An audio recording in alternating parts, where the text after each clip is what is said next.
السلام عليكم ورحمة الله تعالى وبركاته. مرحبا بكم معايا في قناة نوال تي في شانيل. نتمنى تكونوا في احسن الاحوال ان شاء الله. اليوم غنقترح عليكم وصفة من الوصفات اللي كنحضروا كثير في الجو البارد، خبيزات او بطبوط معمر بالشحمه والخضره. طريقه سهله كيجي ناجح 100%، ما كيطرطقش فاش كتكونوا كتقرصوه وكطيبوه، وكيجي خفيف ولذيذ. كنتمنى تعجبكم الوصفه وتجربوها، فرجه ممتعه.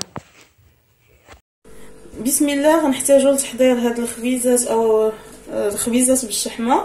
غنحتاجو ليهم عندي 400 غرام هنايا ديال الدقيق الابيض او الفورس، 200 غرام ديال السميد الناعم او الفينو سميده رقيقه، عندي هنا معلقه صغيره ديال الحار للتنسيم، معلقه ديال التوابل الاعشاب المنسمه، عندي تخليطه طحناها اليازير والزعتر وزعتره وشويه فليو.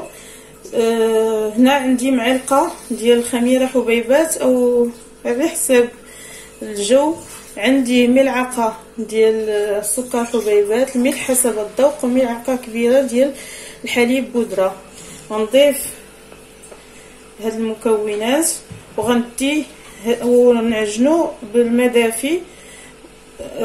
ملعقه الحليب بودره ممكن تستغناو عليها، ومن الاحسن اذا درتوها كتجي العجينه كتكون عجينه احسن بها. غندي هاد المكونات يتعجنوا. العجينه خاصها تكون رطبه، ماشي ما نقصحوهاش، وخاصها تدلك مزيان باش يجيونا هذا الخبيزات ديالنا رطبين ومفشفشين. من بعد ما عجنت العجينه شفتوا معايا القوام ديالها كيفاش خاصها تكون رطبه ومدلوكه مزيان.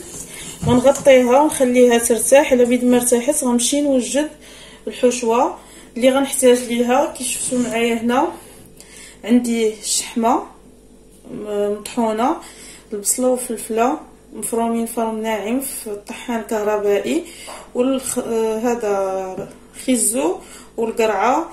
كتديروا القياس على حساب عدد الاشخاص اللي عندكم. هنا عندي 2 خيزوات كبارين و3 القرعات، وهنا عندي 2 بصلات متوسطين و2 فلفلات.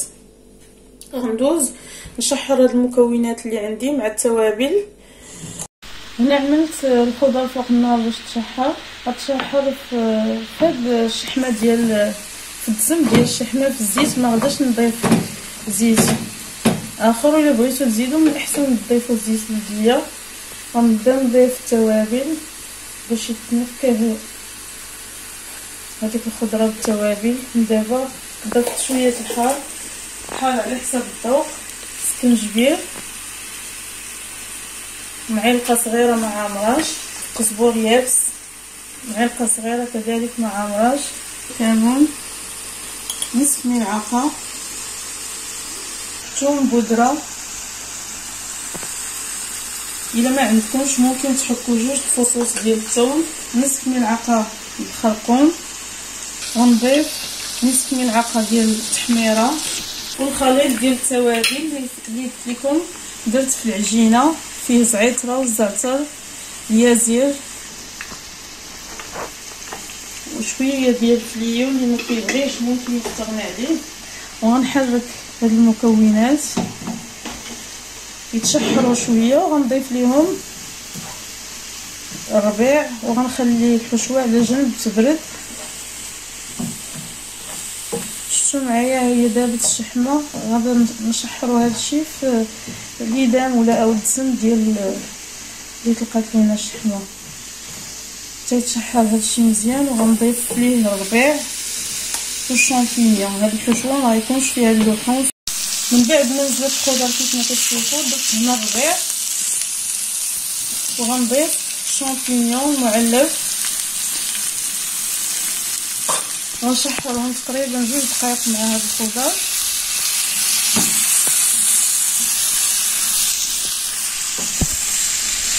وغنخليها على جنب تبرد. من بعد ما خمرت العجينه وتضاعف الحجم ديالها كيف ما كتشوفوا معايا، غادي نخويها من الهواء. غندهن شويه سطح العمل باش ما تلصقش ليا العجينه، وغنقطعها ل 14 قطعه. غندير مخمرات يكونوا متوسطين الحجم، وانتوما ديروا القياس اللي بغيتوهم صغيورين. هاد الخبيزات ديروهم تقدر تعطيكم حتى 20 حبه الا زدتو صغرتو. غنقسمهم كي قلت لكم 14 حتى 15 قطعه، غنكورهم على هذا الشكل، ونديرهم فوق سطح العمل يكون مدهون، ونغطيهم بفيلم اليمونتير، نخليهم يرتاحوا شي 5 دقائق او 10 دقائق على الاكثر. من بعد ما بردت الحشوه غنبدا بسم الله، غنرش شويه ديال السميد الفينو في سطح العمل، وغناخد الكويره الاولى غنبسطها هكا. ممكن ديروها غير بيديكم، ما نكثروش السميد باش ما يتحرقش لينا فاش نكونوا كنطيبوا الخبيزات ديالنا. كنطلقها بحال هكا في هذا السمك كيف ما كتشوفوا، ماشي غليظه ماشي رقيقه. ونهز مقياس من الحشوه. قبل غندير قطعه ديال جبنه الموتزاريلا، ممكن تعوضوها بالفرماج الحمر او قطع الساندويتش.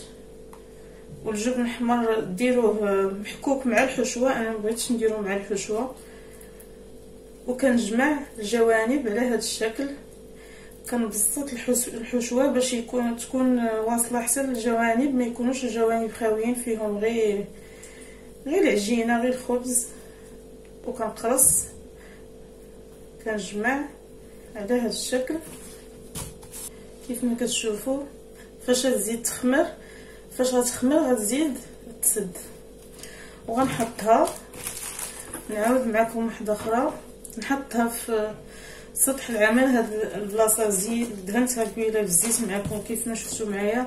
على فكره نسيت ما قلت لكم، في العجينه ضفت فاش كانت كتعجن ضفت ليها 2 معالق ديال الزيت كبار، زيت المائده، ما ذكرتهمش مع المقادير، ضفتهم مع العجينه. ما كنبغيش نصور مرحله العجينه حيت كتعجن في العجانه، وكنظن كلشي كيعرف يعجن. كنوريكم غير القوام ديالها. غنعمل قطعه ديال الفرماج ومقدار من الحشوه، نبسطو شويه باش يصير كيجلس كاع الجوانب، ونسد الخبيزات ديالي على هذا الشكل. كنجمع الجوانب وكنقرص، كنجمع وكنقرص، وغنستمر بحال هكا تنسالي الكميه اللي عندي كامله. هاد الحشوه واخا مفيهاش اللحوم كتجي لذيذه، ماشي دائما كتكون متوفرين عندنا اللحوم. حتى العلبه ديال الشامبينيون ما بغيتوش ديروها اختياري، تخليوها حشوه ديال الخضر. والخضر ممكن تزيدوا تضيفوا، شي مرات كندير فيها الخس حتى هو مقطع، او لي زيبينار حتى هي مع هاد الحشوه. القرعه حمراء حتى هي كنديرها تفرم في الطحان وكنديرها معاهم. ممكن ديروا الخضر كاملين، طريقه ياكلوا بها الدراري الخضر، طريقه ندخلوا بها الخضر في الوجبات ديالنا. درتهم معكم خبيزات. هاد العماره ممكن ديروها حتى على شكل ملويه معمر، يا ملويه كبيره في شي مرات كنديرها ملويه كبيره في الفرن، او ملويات صغارين ديال المقله او الفرن. كيجيو مختلفين ناشفين، ما ميدمينش بزاف، فيهم غير الدسم ديال الشحمه. وممكن عاوتاني تستغناو على الشحمه وديروا الخضره تصوطيوها غير في الزيت بلديه وشويه الزبده. من بعد ما ساليت الكميه اللي عندي كامله غنغطيها ونخليها ترتاح. غنبدا بهاد الاولين اللي درت، غنقرصهم بشويه. بغيتو تجيكم فيها اللبابه يجيو غلاضين، ما تقرصوهمش بزاف. بغيتوهم يجيو رقاقين، انا كيعجبوني يجيو رقاقين، نقرصهم غير بشويه باش ما تخرجش منهم الحشوه. ما كيعجبونيش غلاضين بزاف، ما كيعجبونيش رقاقين، ما بين وبين ما فيهمش اللبابه وفي نفس الوقت رقاقين. في هاد الاثناء انا شاعله على المقله تسخن، انا عندي 2 مقلات باش نسربي دغيا، وغنرش غندهن المقله بالزيت باش يتحمروا ليا ياخذوا اللون الذهبي.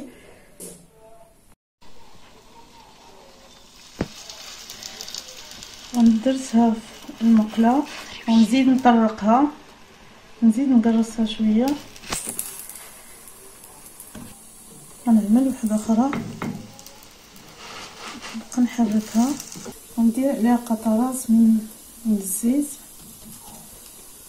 ندورها باش تحمر كامله، نقلب نبقى ندورها وغنستمر بحال هكا تنطيب الكميه اللي عندي كامله ونوريهم لكم في طبق التقديم. وهادو هما الخبيزات ديال الشحمه ديالي. من بعد ما ساليتهم قدمتهم على هذا الشكل مع البلبوله، مع حساء ديال البلبوله د الشعير بالاعشاب، نطيبها بالاعشاب، الثومه والزعتر واليازير، الكمون، كندير فيها حبات ديال الحلبه مطيبه بزيت العود. ممكن طيبوا تزيدوا عليها مطيشه الحك الا بغيتوها تجي من السما بحال الحريره حامضه. هادو هما الرغيف ديالي كيجيو على هذا الشكل، كيجيو خفافين خاويين من الوسط كيف ما كتشوفوا، عامرين مزيان بالخضره، ما كيجيوش غلاضين كيف ما قلت لكم. شفتوا معايا السمك ديالهم. تقدموهم مع الحريره، مع حساء، مع شوربه، مع البلبوله كيف ما درت، وشويه تمر بيض مسلوق. هذا دواء البرد كيف ما كنقولوا. نتمنى الى عجبكم الفيديو تجربوا الوصفه وتبارطاجيوها مع العائله والاصدقاء. والى فيديو مقبل ان شاء الله. استودعكم الله الذي لا تضيع ودائعه.